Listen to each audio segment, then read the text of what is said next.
भगवान श्री कृष्ण कहते हैं, जो मनुष्य किसी अच्छे काम में लगा हुआ होता है, आने वाले समय में उसका अंत कभी बुरा नहीं होता है। मनुष्य अपनी 3 प्रमुख कृतियों द्वारा नरक के द्वारा पर पहुंचता है। वे तीनों कृतियां काम, क्रोध और लोभ हैं। मनुष्य का समस्त निर्माण उसके विश्वास के फलस्वरूप होता है। जैसा वह सोचता है उसी के अनुरूप वह बनता है। जो कुछ भी हुआ है उसमें तेरा कोई योगदान नहीं है, इसलिए तुम्हारी सारी परेशानियां व्यर्थ हैं। हर चीज की शुरुआत मुझसे होती है और खत्म भी मुझ पर आकर ही होती है। इंद्रियों से मिलने वाला सुख सच्चा नहीं होता है। इंद्रियों का सुख पहले तुमको अमृत की मिठास देगा, लेकिन बाद में तुम्हारा विनाश कर देगा। तुम अपने जीवन को सार्थक बना सकते हो, लेकिन इसके लिए तुम्हें मेरी शरण में आना पड़ेगा। इस दुनिया में तुम प्रेम सभी से करो, लेकिन पूर्ण रूप से विश्वास किसी पर मत करो। अगर तुमको भरोसा करना है तो केवल कृष्ण पर करो। मन बड़ा चंचल है, इसलिए अपने मन को स्थिर रखो, उसको कभी व्यथित मत होने दो।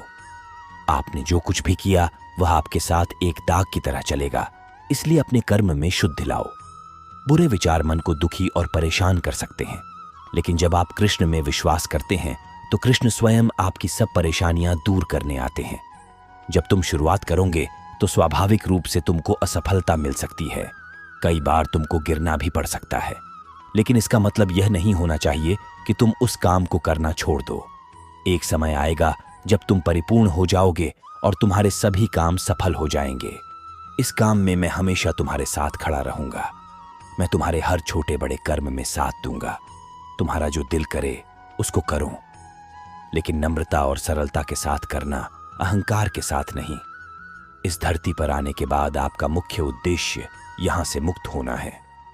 केवल वही मनुष्य मुक्त हो सकता है जो अपने कर्मों में दृढ़ संकल्प के साथ स्थिर है और सुख दुख को समान रूप से सहन करता है। जो मनुष्य अपनी आत्मा की बात सुन सकता है वह मुझसे बात कर सकता है और देख भी सकता है। अपने सभी कर्मों को कृष्ण पर केंद्रित होकर करो। आसक्ति को त्याग दो। सफलता और असफलता को एक समान दृष्टि के साथ देखो, क्योंकि आध्यात्मिकता का अर्थ ही होता है संभाव। वह मनुष्य जिसने घृणा को त्याग दिया, जो सभी प्राणियों के साथ समान व्यवहार करता है, जो सुख दुख और दर्द पीड़ा से अप्रभावित है, जिसके अंदर करुणा भरी हुई है और मन शांत है, उसने सही मायने में मुझे प्राप्त कर लिया।